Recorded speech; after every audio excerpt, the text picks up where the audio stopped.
That's a tough one.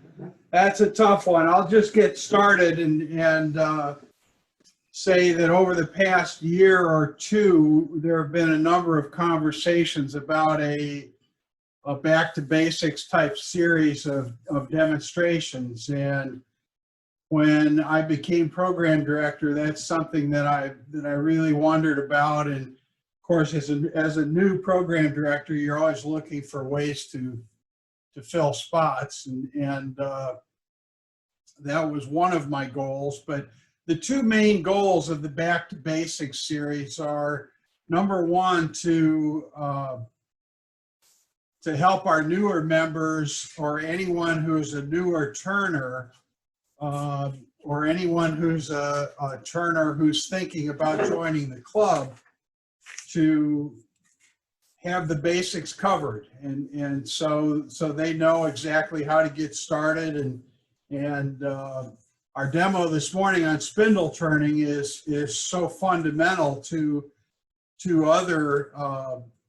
other means of turning that I like the subject. I don't know that I'm going to like the demo that much, but I like the subject. And because if you have the tool control, if you develop the tool control to turn beads and coves well, then you probably have the tool control that you need to turn bowls and other projects as well. So I consider these to be sort of fundamental or foundational type skills that I'm going to talk about this morning. So that was one of our goals for the Back to Basics series. The second goal for the Back to Basics series was to help our more experienced turners to have things that could help them. And a perfect example was the other night I was watching a demo by Joe, oh gosh, his last name is escaping me right, Fleming, Joe Fleming. He's an airbrushing expert and a national level guy, and does this type of work professionally and does demos professionally. And he talked about warm-up exercises that he does with the airbrush, where he goes through and paints dots and paints lines and practices very fundamental, basic things. And here's a guy who is a guru at airbrushing. And so I think it's safe to say that many of our experienced turners will find some practice ideas possibly to help them turn better as well. So we came up with this Back to Basics series, and we're starting with spindle turning. If your program director really had his act together, we probably would have done this before Tom Boley's last demonstration on spindle duplication and rosettes and grommets. It would have been more of an orderly fit there. However, that was a very good demo, and Tom is going to do another one coming up that I consider even more foundational than spindle turning, and that's a sharpening demo in a couple of months. I'm really looking forward to that, and as I go through and look at and talk about tools this morning, I'll tell you the angles that mine are ground at, but I'm not going to talk about sharpening a little bit. I'll leave that to the expert, to Tom, to cover that. So make sure that you follow the Back to Basics series, and that you check out Tom's demo, because I'm sure it'll be a good one. We've got several other Back to Basics demos scheduled. Most of them, or all of them, I mentioned in my officer's report. But again, in September, Joe Davis is going to be doing a bowl turning demo, and I mentioned just a minute ago, Tom, in June doing the sharpening demo, and then finally in November, fundamentals of segmented turning for all you segmenters out there. Vaughn Graber, and you've all seen some of Vaughn's work and know what nice work he does, and so I think that's another good one to look forward to. When you consider our club and some of the opportunities that are available for turners to learn, you really get a feel for why this is such a good club. And I say to people all the time, there's, when they ask me about turning and how did you learn to turn or where did you learn to turn, I always reference this club because it's really through my history is that I built furniture as a hobby for many years, but I did exclusively flat work, and as you've heard said by other members here, once you go round, you probably don't go back. I started turning about 5 years ago, and through this club, I was able to learn and develop skills that helped me and allowed me to have just a ton of fun and produce some really nice things, some gifts, and I've done a few craft shows now too. So the opportunities that are available through this club are numerous. The first one, and the pandemic has had its effect on these as well, but skill enhancement nights. And I remember, as I thought about preparing for this demo, one of the early skill enhancement nights when I was there with Tom Shields, and I was struggling to turn a bead and to roll a bead, and Tom helped me out with that. And just the nature of turners in general, but particularly in this club, is that they're very, very helpful to folks who want to learn. And in fact, I just heard this morning somebody who went to Dennis Biggs's, or had Dennis Biggs come to him and help out. And I know that I've done a lot of contacting of folks who I thought could help me.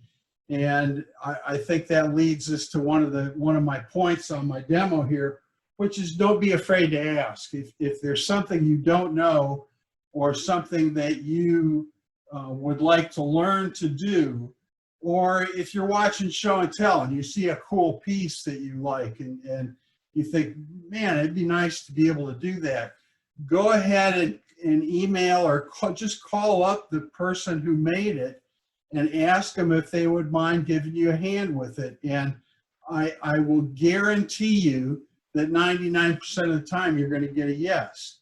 I know that from starting with lathe selection to trying out equipment to finishes to learning about segmenting, and you name it.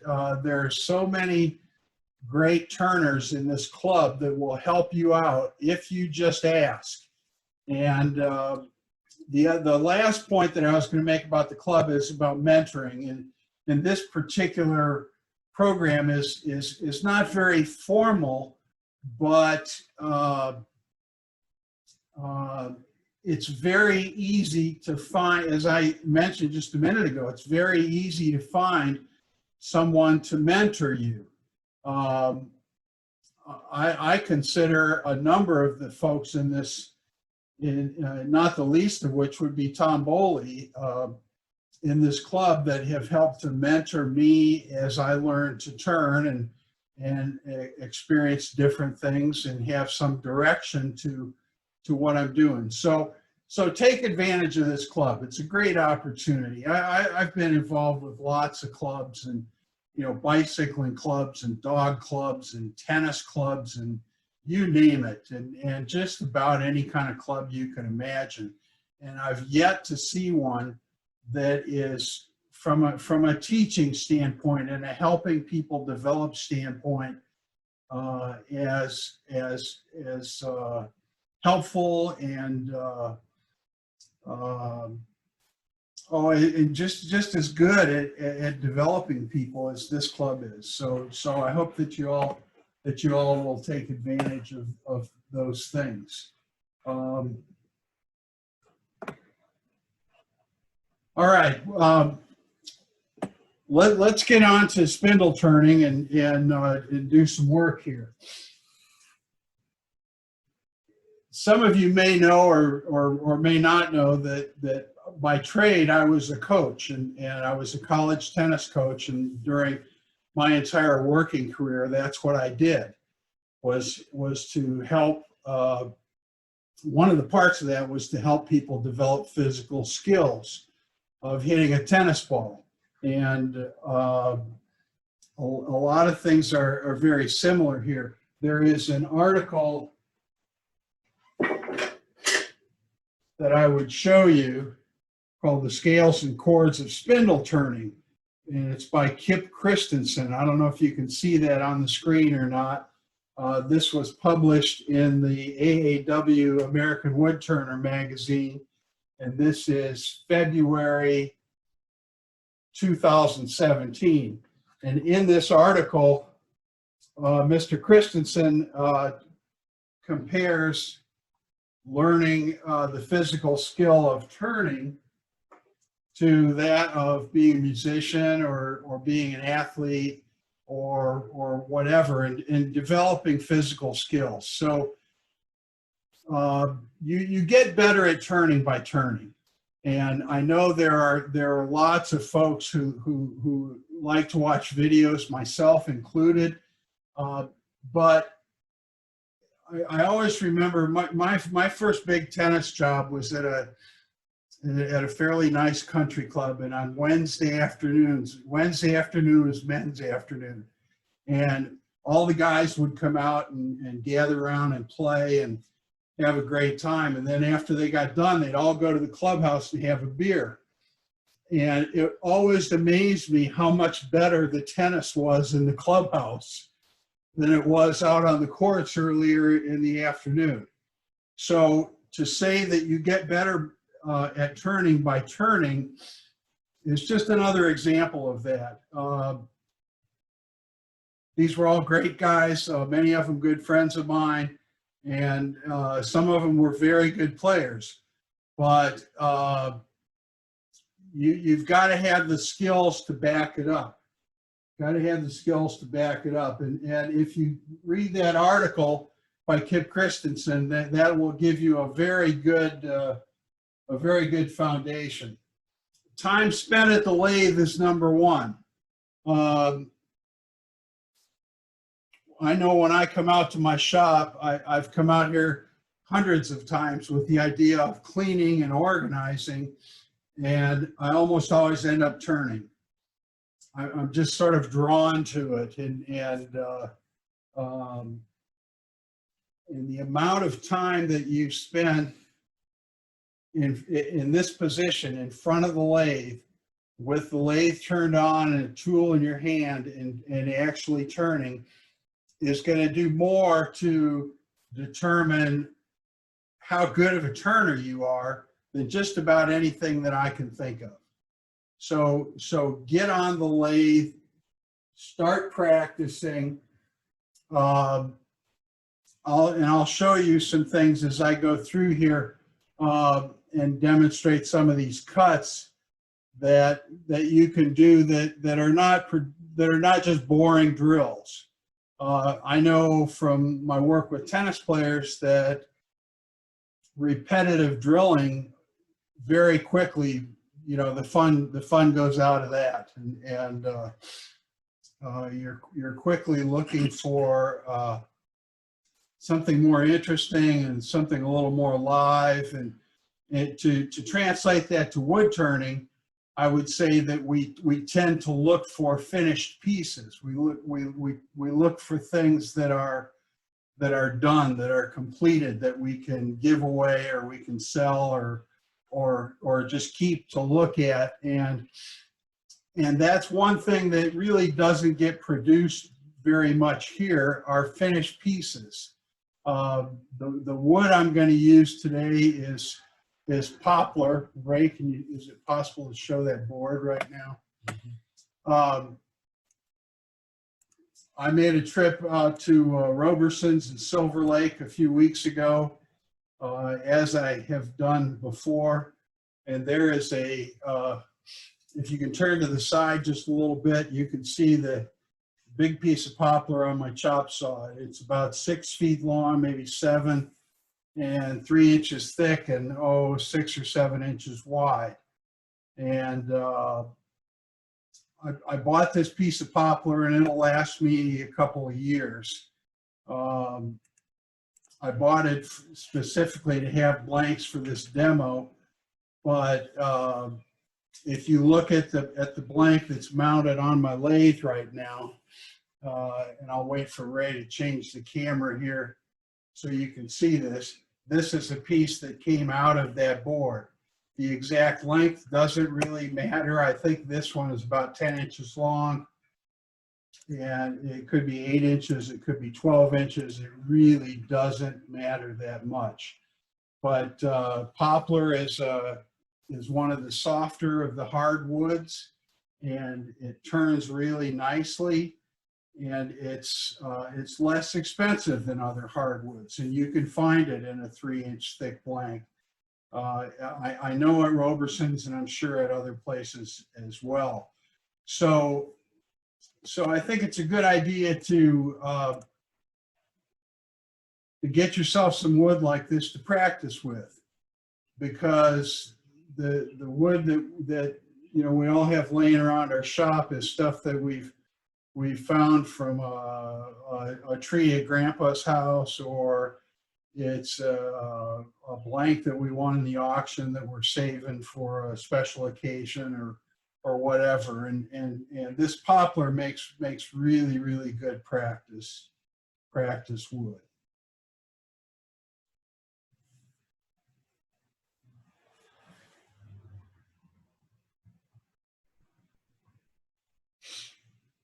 Okay. Let's talk about tools for just a minute before we get started with some actual turning. And the first one I'm going to show you is a spindle roughing gouge. And this is the one at the public demos, like Tom was mentioning in his report. When the kids come up, you'll say, well, this is, I'm gonna make a square board round. I'm going to make a square board round, and this is the tool that I use to do it. It's ground at about 45 degrees. This one isn't, I touched it up a little bit last night to have a sharp enough edge to use it. I don't use this tool a lot because I tend to use a skew chisel for roughing, as well as some other cuts. And while I'm mentioning skew chisels, let me just talk about that for a second, because this is not a skew chisel demo. It's a spindle turning demo. And a skew chisel is something that is a very versatile tool, and it's a very useful tool. But some people just don't like them, and or they, somebody told them that they're hard to use, or they're dangerous, or something of that nature, and most of which is just not true.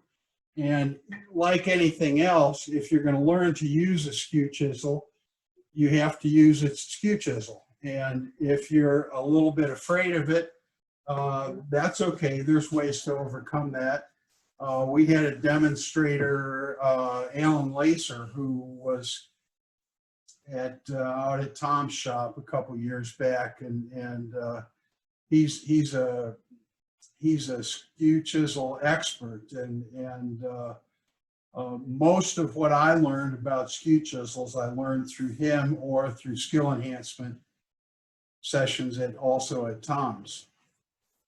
But anyhow, this is a spindle roughing gouge. This is the most commonly used tool for taking these edges off. and making this square piece round. So let's move on and take a look at some other tools. First one, most notably, I'll show you is one of my skew chisels. This is an 1¼ inch skew, and again, the influence of Alan Lacer comes through here because I have this sharpened with a curved heel here, and if I remember correctly, the angle is something like 17 degrees of the slant here. So a lot of skews have a straight bevel across here. This one has a bit of a curve to it, and I have two that I use regularly: my 1¼ inch skew and my 1/2 inch skew, and they're both sharpened the same angle, and I can't even tell you what the angle is on these. They came sharp, and I copied that with the gauge that I used to measure that, and I've tried to just replicate that same angle as I go through and sharpen these up. Now, Alan Lacer will tell you that you can only get a skew so sharp, or a tool in general, so sharp on a wheel, even a CBN wheel. But he's also selling some really nice little hones, and those can be used to put an even finer edge on this. But I'll let Tom in his sharpening demo talk to you a little bit more in detail about that. But these are the skew chisels that we'll be looking at this morning. Okay, next up, spindle gouge. And spindle turning, spindle gouge. Makes sense, doesn't it? And so this one is also a versatile tool. I've done a bit of, I wouldn't call it rough turning, but I would call it places where I have to hog off some wood, and I've used this tool. Next up with that is a detail. It's called a detail gouge, and the difference, I'm told by Doug Thompson from Thompson Tools, between a spindle gouge and a detail gouge, other than their size, is the thickness of the steel in the or the depth of the flute, rather, into the shaft of the steel. And according to Doug, on a detail gouge, the flute goes about 1/3 of the way into the steel, and on a spindle turning gouge, or a regular spindle gouge, goes a little bit deeper than that. Obviously, that will affect the tip out here, but these are ground to about 40 degrees. And that's about it. That's really all you need to turn, to do a bunch of spindle work. Do you have that slide by any chance, the one with all the spindles like this standing on my lathe bed? Not loaded. Maybe not. Okay, that's fine. This is a piece that I was using as a practice piece the other day. And usually what I do is I'll practice for a while, and then I'll get bored with drills. And so I'll decide to do some, for lack of a better term, freeform turning, and do some practicing there. And I'll come up with, well, I'll just make up my own designs here. And on this one, you could imagine that this was a bead stick here with a bunch of beads, and then I just turned a couple of coves in it here, and here, and here, a bigger one here. And then I turned some bigger beads here, and practicing various techniques on that. This is not a sanded piece. It hasn't been sanded at all. My feeling is that use your tool, learn to use your tool to get a really clean surface and minimize the amount of sanding that you're going to do. Okay, so that pretty much covers the tools.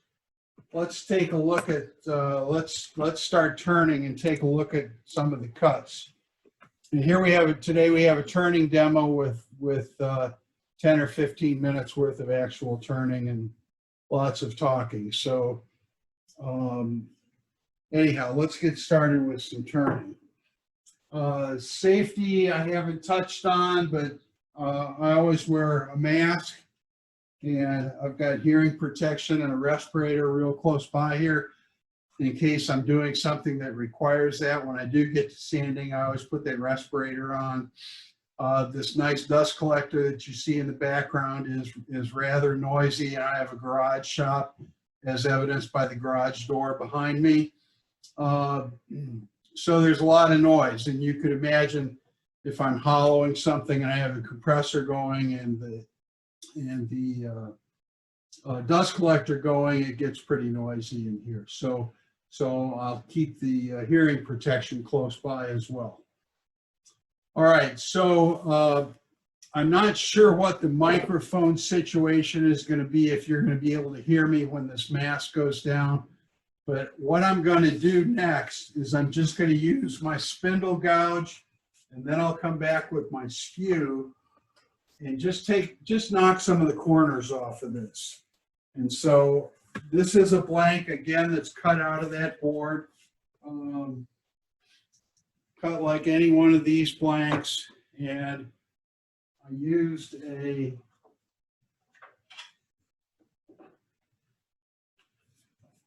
center finding guide to mark the centers on these. This one's pre-marked. I tried to do a little bit in advance here, but I can take one that's not marked and show you.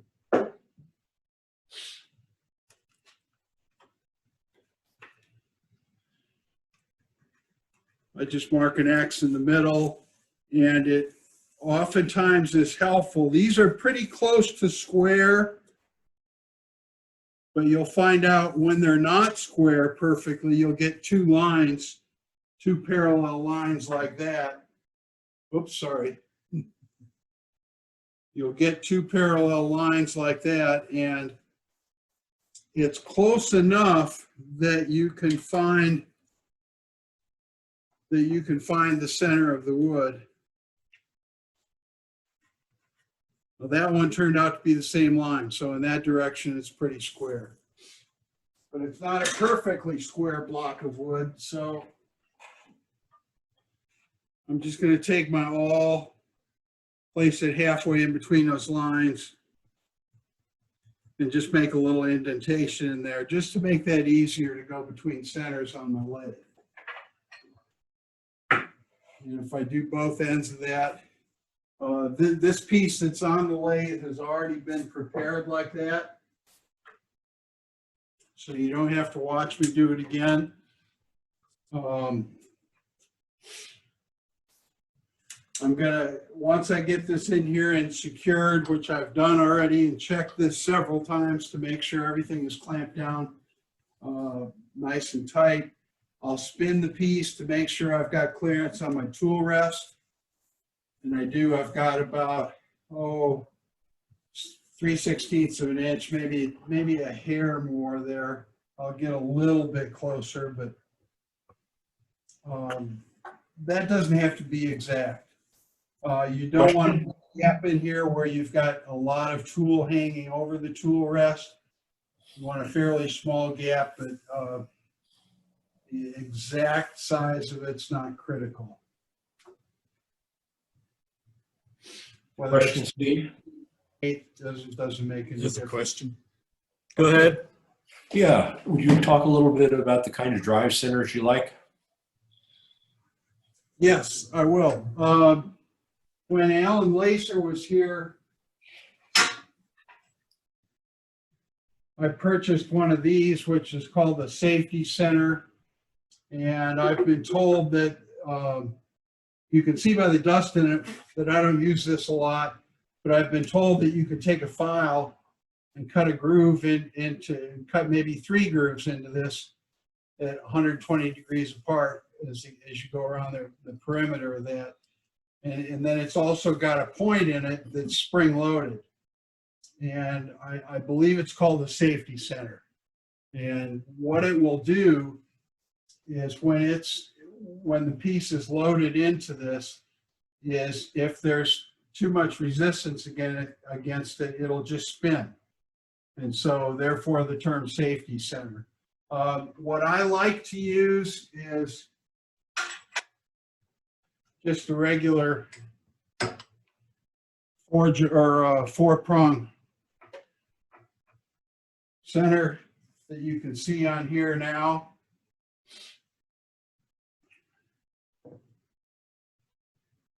And if my lathe setup allows me, I can get that out. Yes, it does.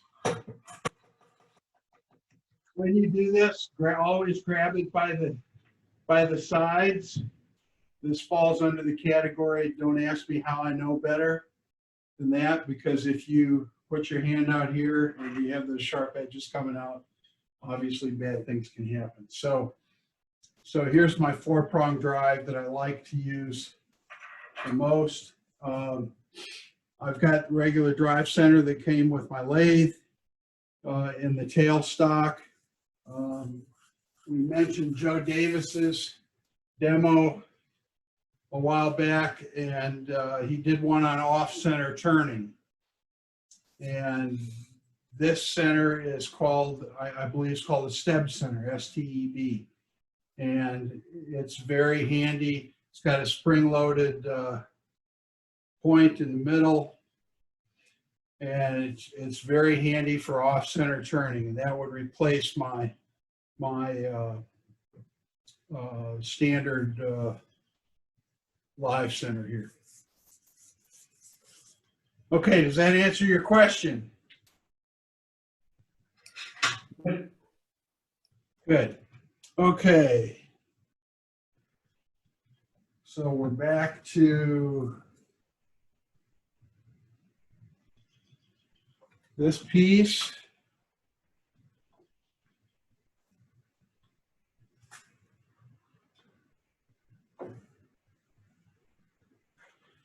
And I'm going to secure it in here again.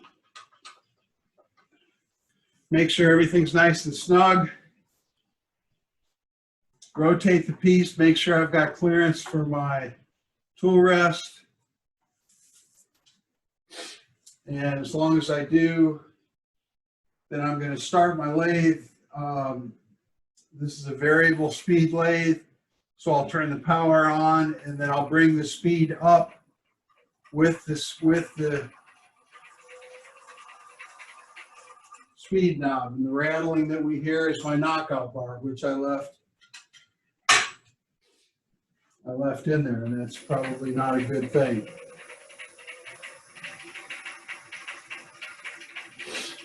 Newer turners are often infatuated with speed. The exact speed that this is turning at is not crucial. What I can tell you is that as I've turned more and more, I've increased the speed more and more. So right now I've got a gauge on here that's at about 1100, so roughly 1000. But there's a range to that that's going to be acceptable. It certainly would cut if you were cutting lower, and it will also cut a little bit cleaner if you're running higher. So this is where we're going to start out. Now, when we start to cut, it's important to remember the ABCs of cutting. ABCs: anchor, which means I'm going to anchor this tool to the tool rest. Bevel, which means I'm going to set the bevel so it's touching the wood. And C for cut. Okay, so if you remember that ABC, anchor, bevel, cut, you'll always be good. And I'll reference that when we go back and use these other tools. But my goal right now, again, is just to take the edges off this and make this square piece round. So once I start with this, you may or may not be able to hear me. I think we can test it and see, but with the mask down, it might be muffled a little bit. So let's give it a whirl and see what happens.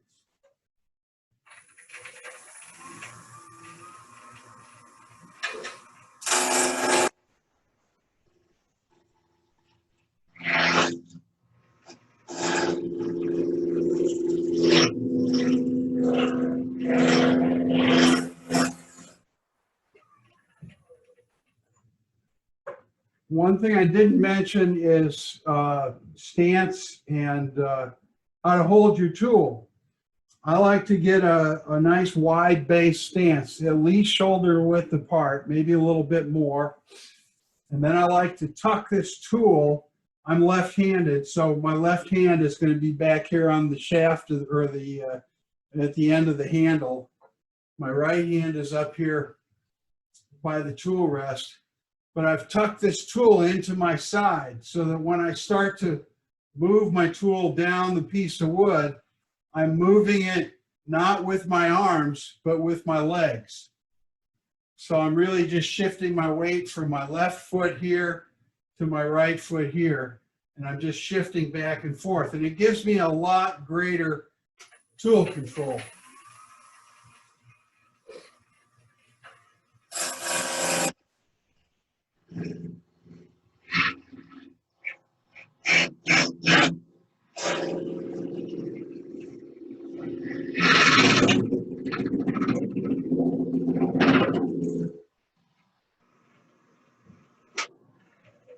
And sometimes this piece is a little long to make it in one pass. So I may have to shift my feet to come over. I'll make one cut from here to here, left foot to right foot. And I get about here, and then I get on top of my right foot, and my balance becomes an issue. So then I start to rely on my hands, which I really don't want to do, because I've got a lot more control when this thing is tied to my hip and controlled by my legs. And you do this, you learn to do this little dance with the lathe.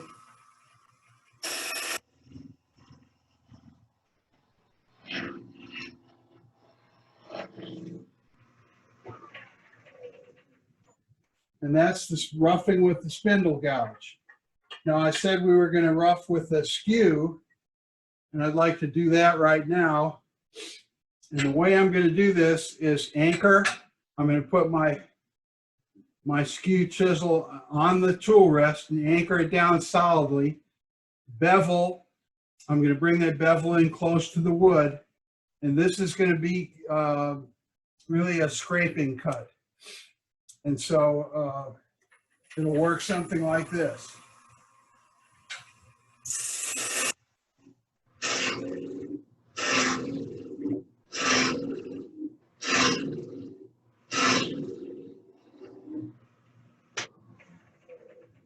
And as you can see, you can take off a lot of wood in a hurry with that skew, with a good sharp skew.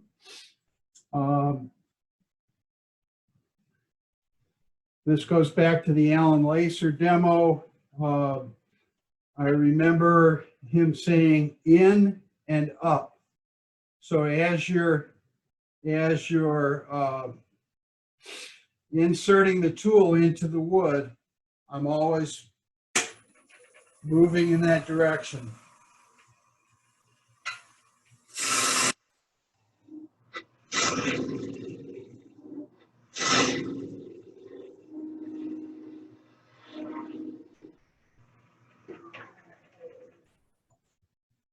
And this is one place where I really like the big skew.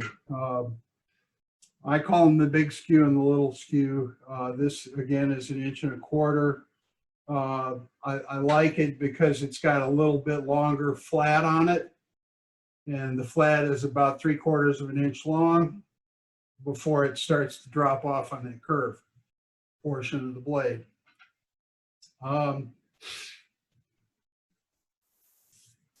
Some other cuts that you can make with the skew: anchor, bevel. Let the bevel ride on the workpiece here. And this is more of a peeling cut, where I'm going to, you can see I've got a little bit of the wood had the screen paint on the outside of it, so it's still got a little bit of a flat here. So I'm gonna take this down so this is completely round and this green is off here, and then this has got kind of a fuzzy finish on it. And again, for this practice piece, it's not a huge deal, but I'd like to get rid of that, and I'd like a little bit nicer surface on this. Again, if you're one of these folks who's not terribly comfortable with the skew, this is a great way for you to get used to it and to get comfortable with it. Anchor, bevel, and I'm letting the bevel right up here. The bevel right up here ride on the wood surface. And then what I'll do is I'll very gradually raise my hand until I start getting some dust. And that means the edge of the skew is cutting.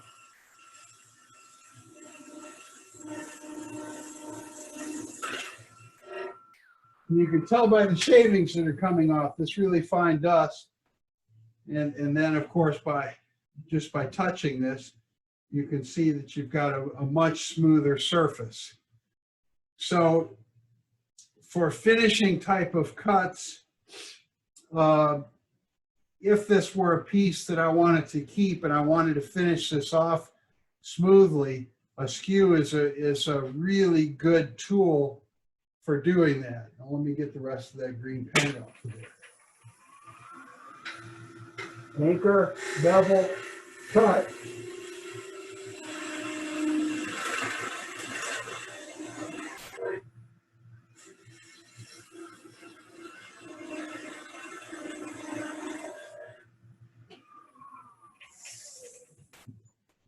And that's got a pretty smooth finish to it. Most of the fuzzies are gone off of that. And you can see that I've turned this square piece into a round piece of wood. So that's roughing out a piece of wood with both a spindle roughing gouge and with a skew. Now, I usually don't make too much distinction between the big skew and the little skew. To me, they're almost interchangeable. In other words, I could do this same cut with the small skew. And I'll do that right now. Anchor, bevel, lift the handle so you see a little dust.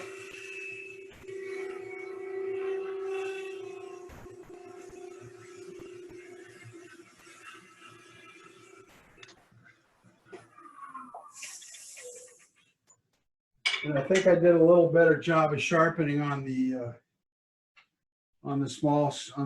little skew, because to me this is just slightly more smooth than the big skew was, but not much. That has more to do with my technique than anything else. So that's roughing out. That's doing a roughing cue or a roughing cut with spindle roughing gouge and roughing with the skew. Okay, now we're going to get ready to turn some beads. And to prepare the rest of this blank for that, I'm going to go a little bit faster, more of a normal speed for me with less talking and more cutting. So once I put my face shield down, I'll shut up here for a second and just do a little bit of turning and get this thing ready to cut some beads.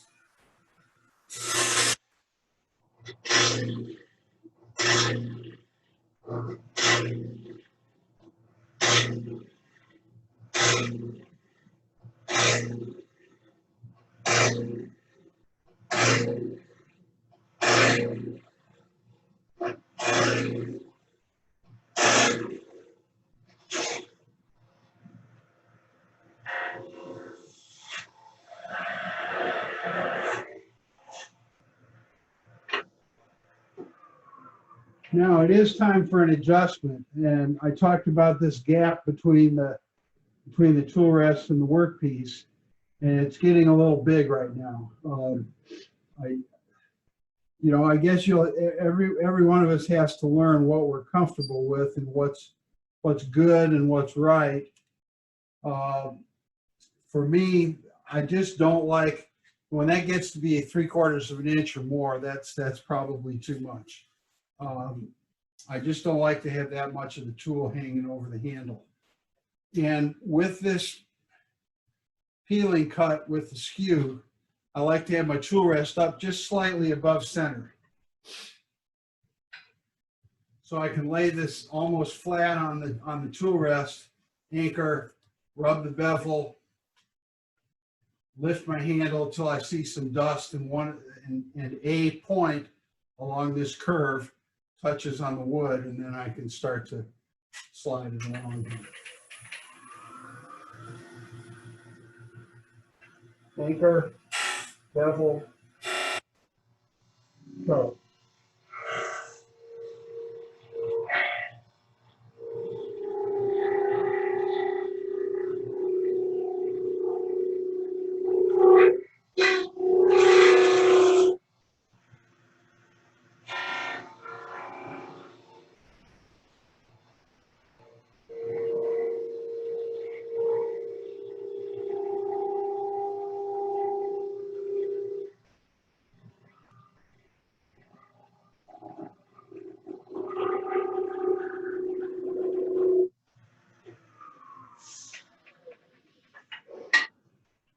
Okay, so there we've got a fairly smooth canvas to work on for our painting here.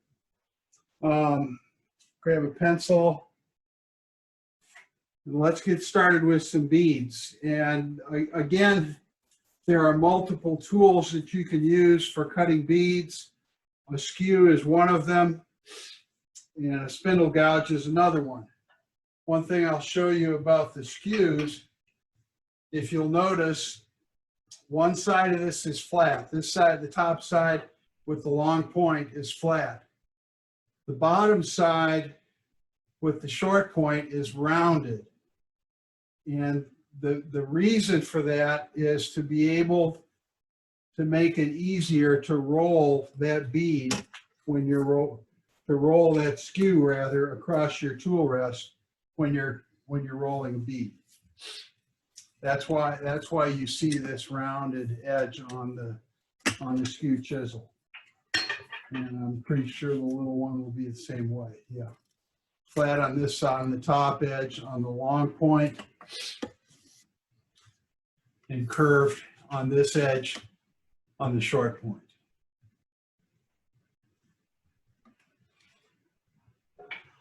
Okay, so to direct me and make cutting these beads a little bit simpler, I'm just going to make some marks on here, some pencil marks. And if you want to, you can make this very precise.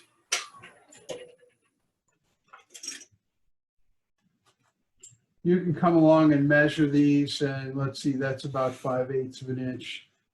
I'm thinking 3/4 would be good. So there's 3/4. There's another 3/4. But for practice sake, I really don't care if these beads are 5/8 or 3/4. Doesn't make any difference to me. What will make a difference is once I get going here, and you'll see in a minute,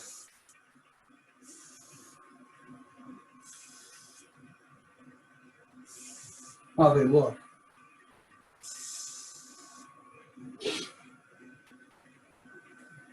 So this next cut, I like using a skew chisel for it, and I'll show you why. I'll show you with my spindle gouge. This one's called a V cut, and it's the initial part of cutting the bead. So with this one, I'm going to use the flat side of my skew chisel, anchor, bevel, and then start to lift my hand a little bit. And you'll see that I've got a little V cut in there, and that's the opening, that's the beginning of cutting a bead. So what I was going to show you with the spindle gouge is when you put the spindle gouge in there, it wants to skate on you. And we'll talk about this a little bit more in a minute when we start cutting some coves, but this bevel needs to be supported. And when there's no support behind this bevel, and that sharp edge on the end of the tool digs in, it wants to skate and to thread your piece. It's possible to force it. If I know that's going to happen, I can push it in, and I can exert a little force with my right hand to make sure that it doesn't skate. But to me, it's just so much easier to do this.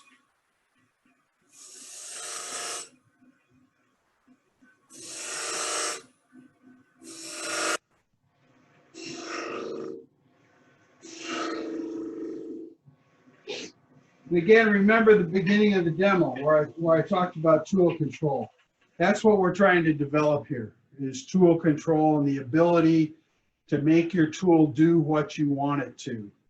And once you master that, if you ever do, but the degree to which you master that will determine how well you're going to be able to turn,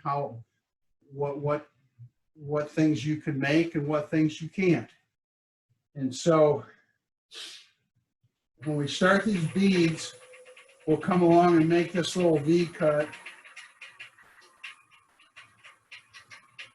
I tend to use the skew a lot because there's a lot of things like this, like it's a little bit quicker with the roughing, and I like it for cutting these V's, and I don't like switching back and forth from one tool to another. And so if you're doing a lot of something, like if you're for example, if you're doing a doll, we'll show you a picture of a doll bed in a little while that I did for one of my granddaughters. If you've got to cut 4 of something or 8 of something or 12 or whatever, if they're banisters for a stairway or big table legs or whatever it is you might happen to be doing, if speed is a factor, changing tools out is not a great thing. If anytime you can keep the same tool in your hand and do multiple things, then it's a good thing. So that's one of the reasons why I really like the skew, is it's so versatile. There are so many, excuse me, so many different things that you can do with it. And you just don't have to switch back and forth. You don't have to switch back and forth. Okay, so let's go on with these beads. Let's start by opening up these V cuts just a little bit. And I'm going to use my skew for this. When I start to make the cut, I'm going straight in.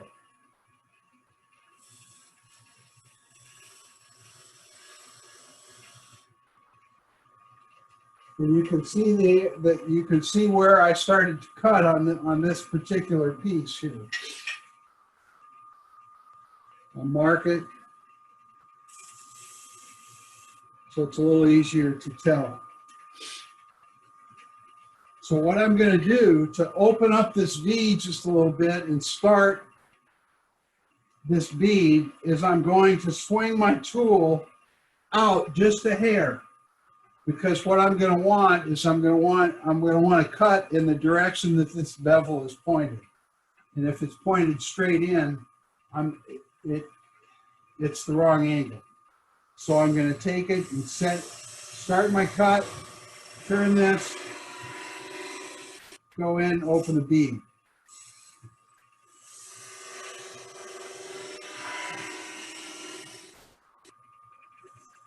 And here's a little piece of wisdom that Tom Shields gave me at Skill Enhancement Night once. He said, just do it, just make a really small cut, make a really fine cut, and then do it again. And so I tried it. And instead of cutting off such a thick piece of material there, I'm going to move this to the right just a little bit.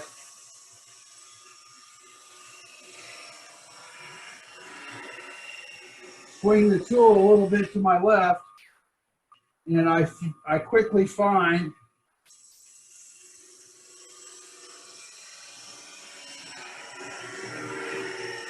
that it's easier.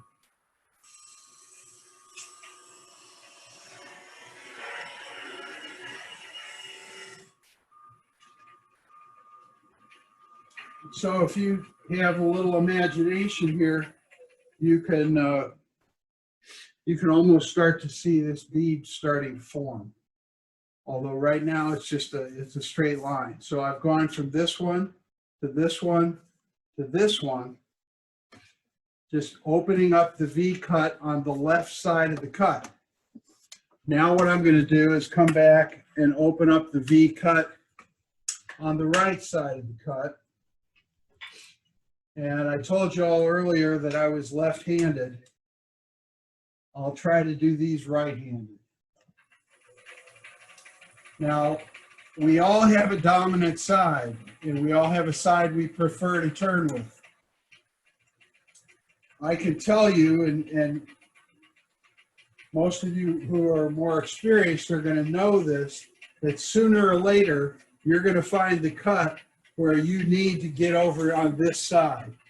Or if you're used to cutting on this side, you're right-handed, where you need to get over on this side. So practicing some of these with your offhand is not a bad thing. Straight in, pick up the cut, swing the outside around, open up the V. Straight in, open up the cut, swing the handle around, and open up the V.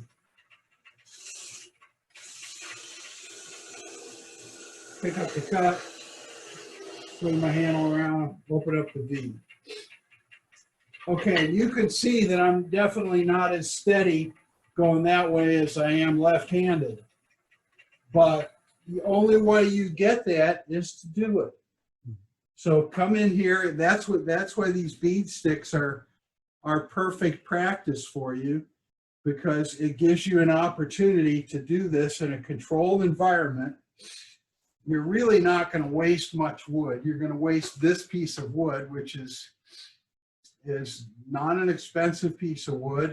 It's not one that you know, there's nobody driving up and down the street looking for this piece when it gets done. It's going to go away, and it's probably going to go to the trash can. But that's okay. This is time for practice. So now let's take a look at we're I don't know what percentage done, if we're halfway done to making beads here or not, but we're well on our way to having finished beads. So I've opened up the V on this side, I've opened up the V on this side, so now I'm just going to try to mark the middle.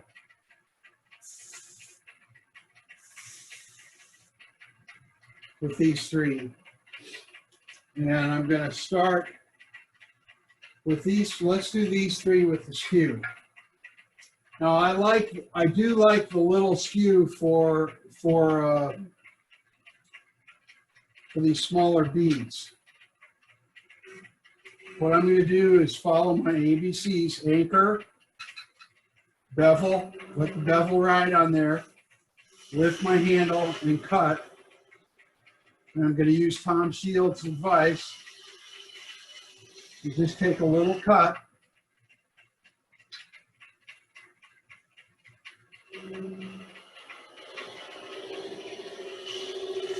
And I'm going to remember that when I finish this cut, I'm going to want to have my tool vertical. I'm going to want to have this cutting edge perpendicular to my tool rest, or my lathe bed, or whatever you want to reference it to. So anchor, bevel, cut. anchor, bevel.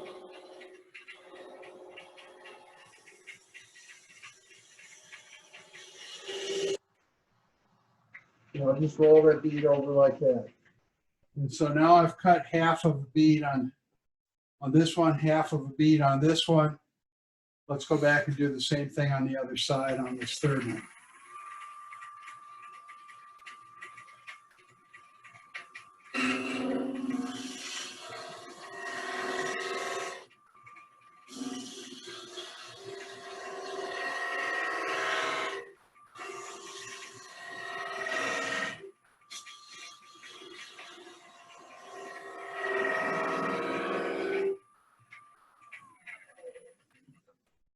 Okay, now that's probably a little better bead. What I'm looking for is if you want a reference point, take a piece of fiberboard or something fairly thin and just drill a hole in it and then cut the hole in half. And that'll give you a little template to stick on here and tell you if you've got assuming that you're looking for a symmetrical bead and one that's going to go 90 degrees from this edge all the way over to this edge. Now I've done the right side on all of these. Let's do the left side now. So Steve, real quick here. Usually beginners starting out, they may not have a skew. Uh-huh. Are you going to demonstrate a different? Yes. Okay. I'm going to do it with a spindle gouge in just a second. I just want to finish these three with the skew. Okay.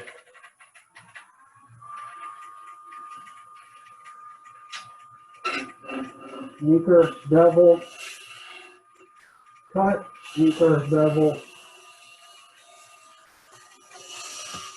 cut and roll it, anchor, bevel,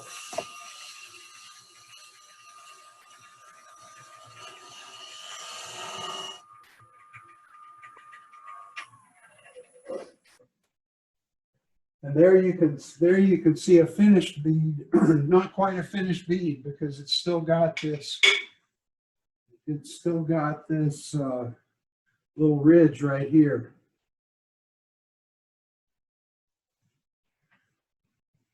Now this is the kind of thing that I would not take out with sandpaper. I would take this out with the tool. And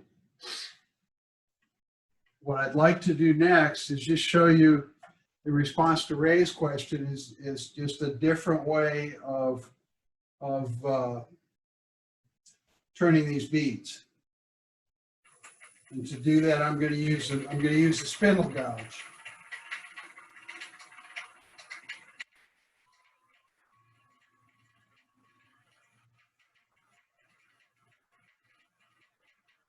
Now for starters, I'm going to use a skew just to open these beads up a little bit.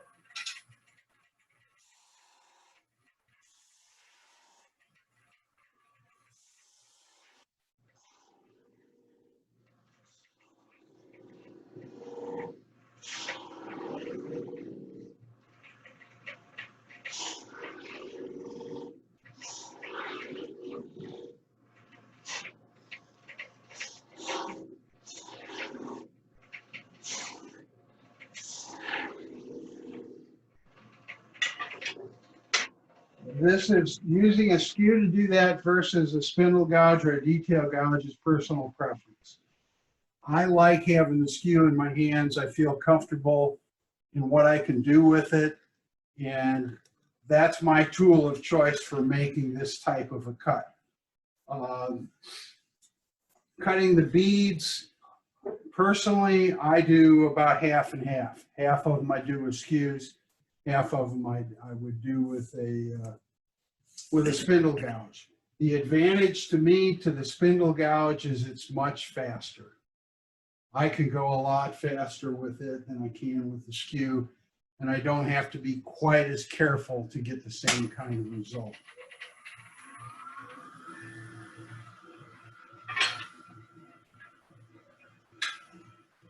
So let's mark the centers on these again.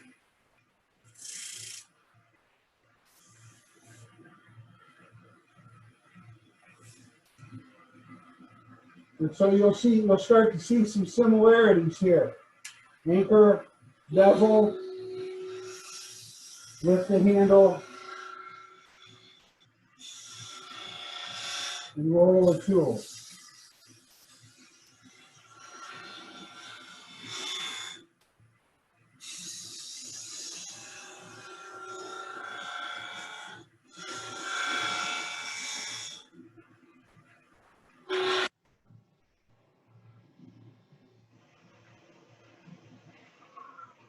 Okay, now I mentioned earlier, in fact, you can see the lines on here where this tool skated a little bit. I can open up this V now because I've got some wood in here that will support this. So it's easier for me to basically to insert the tip of the spindle gouge into that V.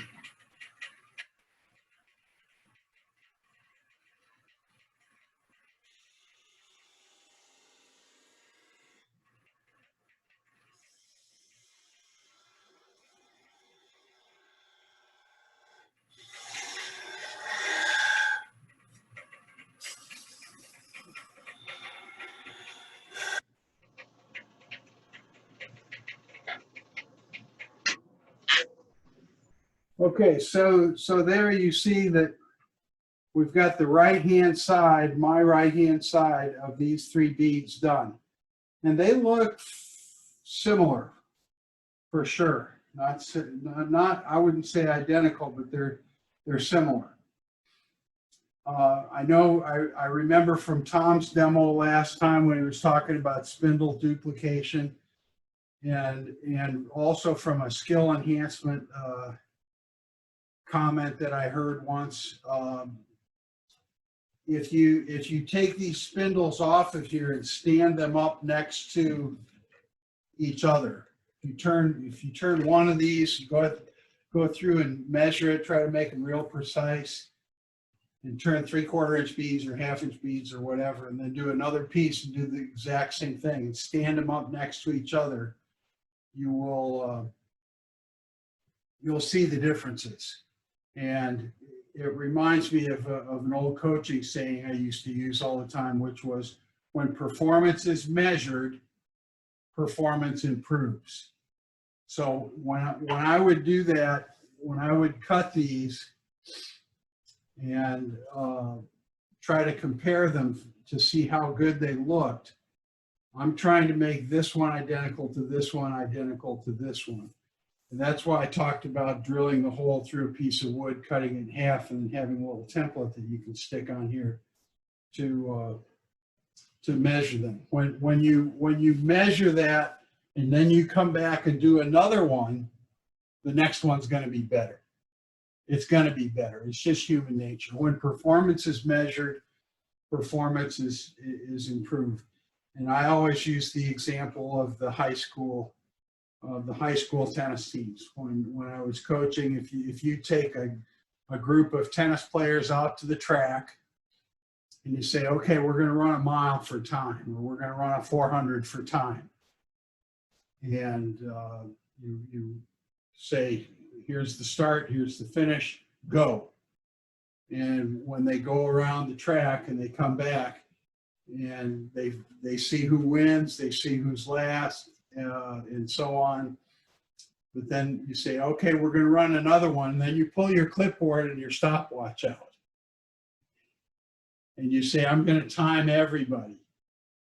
And so then as they go around the track at 200 meters, you start yelling out their times. And then when they cross the 400, the finish line, you read off their times. And then when they get done, you come back and say, first was Joe with 32.7 seconds. Second was Fred with whatever the time is. I guarantee you the next time out, your times are going to get better. So where performance is measured, performance improves. Okay, so I've got three nice beads started with the spindle gouge. I'm going to do the other side of these beads.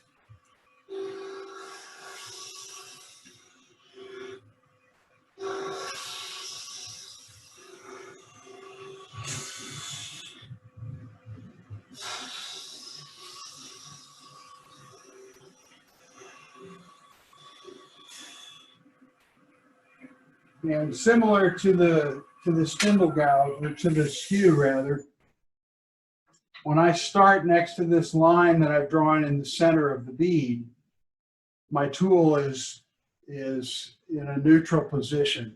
I'd call it a vertical position. I'm not sure that's the best descriptor for that, but the blade is parallel to the workpiece or to the tool rest.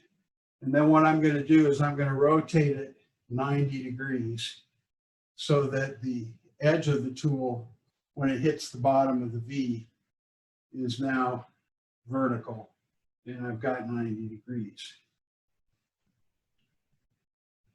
Okay, so there's one.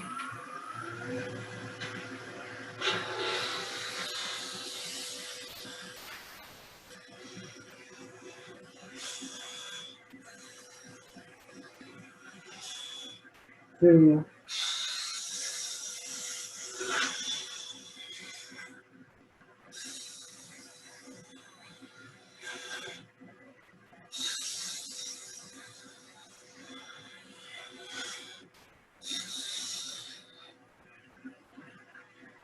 Three.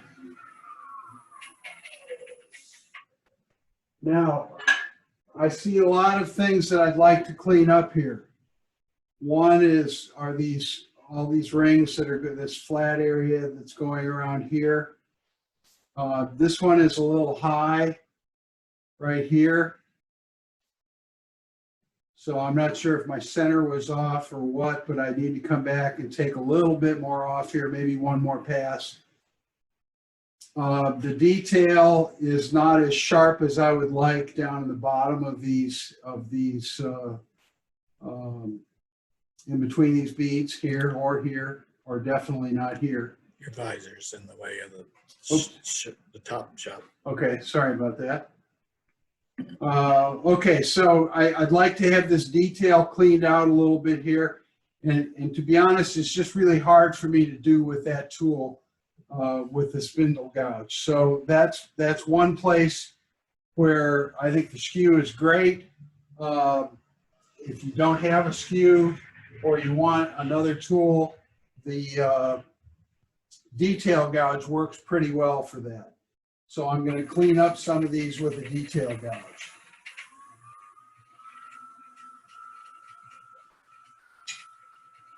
Anchor, bevel, cut.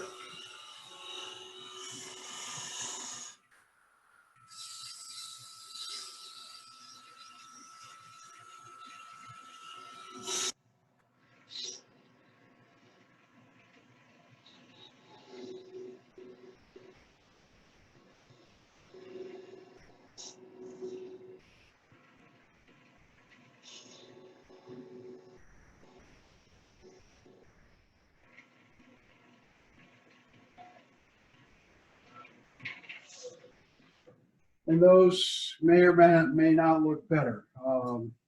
This one is a little more rounded. I'm not sure I'm not crazy about the detail in between. And this is where I really like my skew,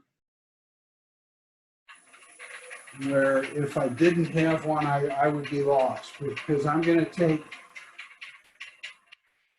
the long point down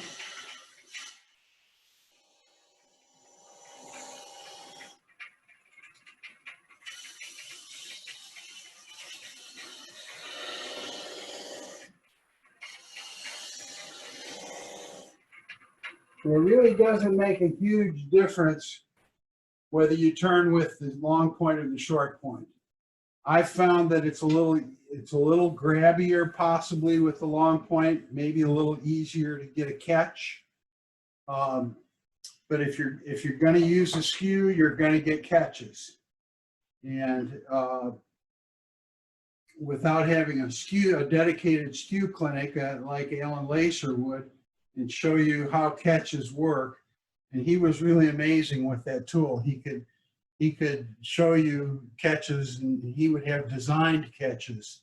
And he would come through and make the tool catch, and he would predict when it's going to catch and show you how it's going to happen, and then he would make it happen. And once you saw that there wasn't any damage any permanent damage as a result of those catches. Might chew up the wood a little bit, but then this is practice wood. So there. So we've got some beads there without doing a lot of work to clean them up. I'm going to try to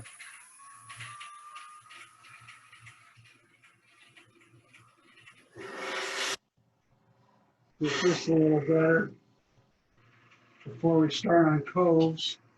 You put your shield down. Yep.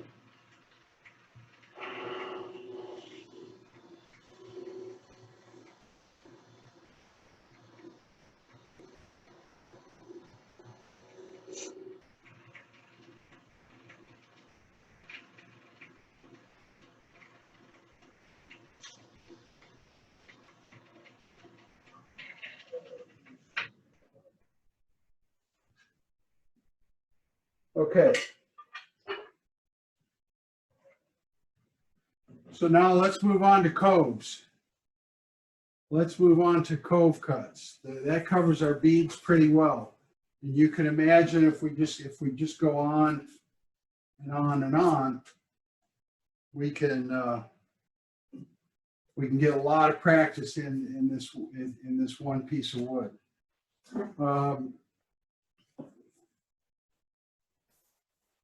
Coves are the one cut that I don't like the skew for. I've never been able to figure out how to really cut coves well with the skew. So when I'm thinking coves, I'm thinking of spindle gouge. And just the opposite of a bead, we're going to start with the tool. We're going to start with the tool on edge and rotate it. And you want to be cutting downhill. You want to be cutting downhill when you cut with this. So you're going to cut down into the bead. So you'll start out by the side with the tool in a vertical position like this, and then just rotate the tool. You may want to start with your hand in a bit of an awkward position by rotating your hand first and then allowing your hand to rotate back to a more natural position.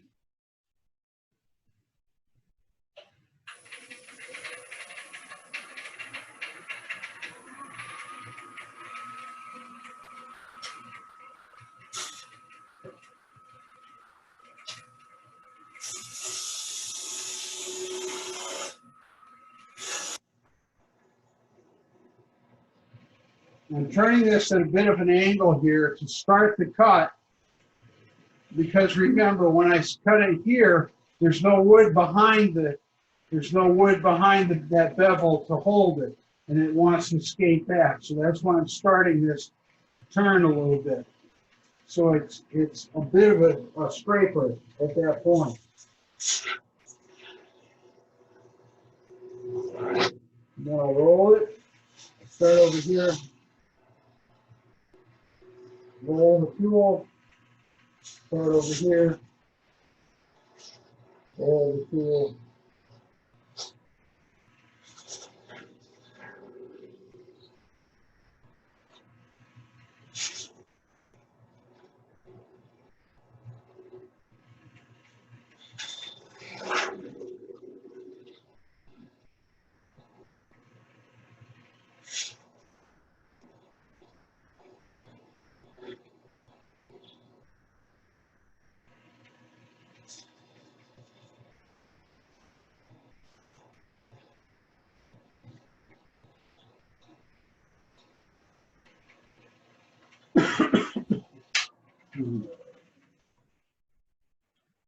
And so there you have a bead. And this is not a very good bead, because I would say that because it's got this almost a sharp line down here, and my curve needs a little bit more work here. Trying to get this symmetrical. This side looks pretty good. So I would clean that up a little bit. I might use a detail gouge just because I'm down inside that little valley. And I get the point of that down in there a little bit better.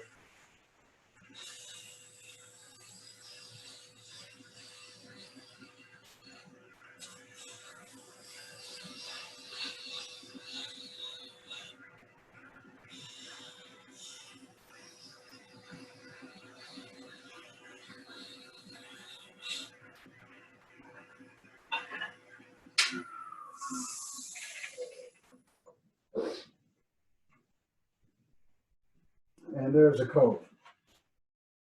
There's a cove. Okay. Questions at this point? You're all ready to start turning and doing your bead sticks, bead and cove sticks. Okay, let's do one more. One more cove. This one will be a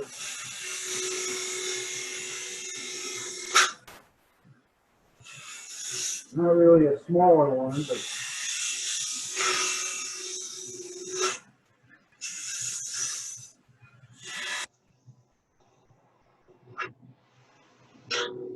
I'll finish this bead.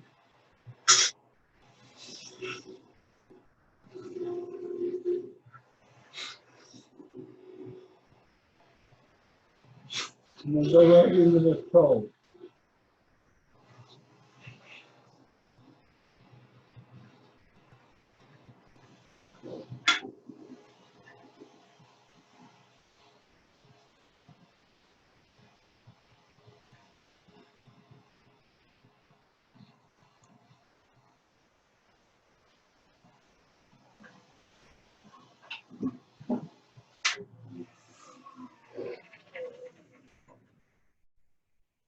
And so now you can start to see the freestyle play a little bit. Now, once I've done the coves and I've started connecting some of these various elements here, you can see shapes start to develop. But what I really want to do is come back and erase this. Remember, I've got two roughing tools, spindle roughing gouge and a skew. I'll do this with spindle roughing gouge.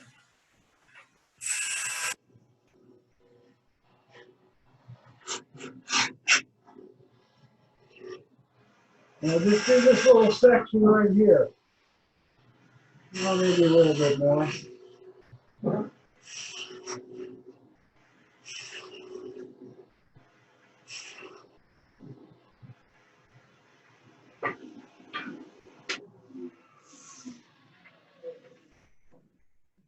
And so that's what I call erasing it. And that just gives me another bare canvas to work with here. So I can come in and I could lay out beads again and cut beads if I want to. I can start thinking about shapes that I'd like to see. Right away, I can imagine this cove being a little bit longer, out to about here, and a little bit narrower in here. So I'm going to cut that right now.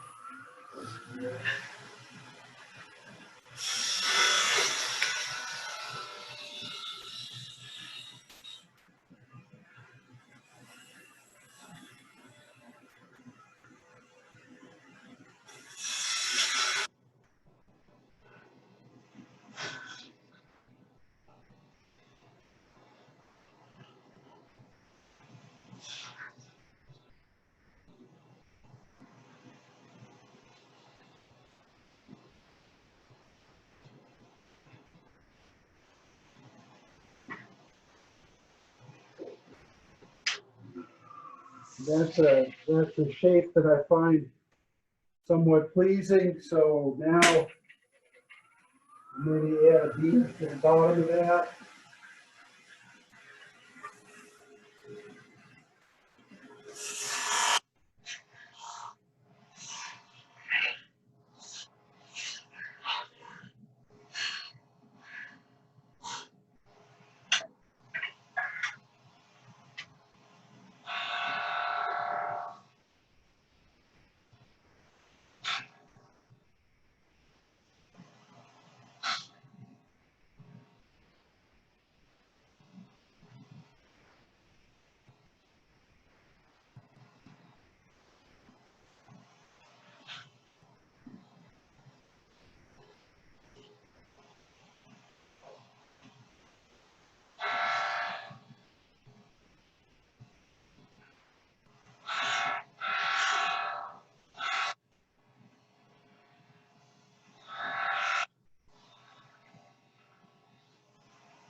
So that's what you do when you get bored with just beads and coves and doing the same old over and over again. You can get a little creative and start to play with shapes that you like and connecting the elements to create shapes that you like. And you'll see things that you do like and don't like. And if you like it, fine. And if not, you just erase it and start over again, or clean it up and try to improve it and turn it into something that you do like. Let's go on now to a few projects. I want to show you some of the things that you could be doing with spindle turning. And there's a doll bed that I did for one of my granddaughters. I can tell you that it survived the sit test. The first thing she did when she got it for Christmas was she pulled all those blankets and quilts off it that my wife made for her, and she sat down right in the middle of it, and it survived. It's still in one piece. I got an introduction to spindle duplication. I showed up one night at Skill Enhancement with 4 pieces of wood and said, well, I want to turn some legs for my doll bed I'm going to make. And Tom immediately explained to me that, well, the first one was going to be easy, and making 4 that look alike is not so easy. So if that rings a bell with you, then you need to go back and watch the part of last month's demo on spindle duplication and using a story stick. But I used it on these and just turned some balls on the tops of the legs and then put them together. Okay, go ahead, Ray.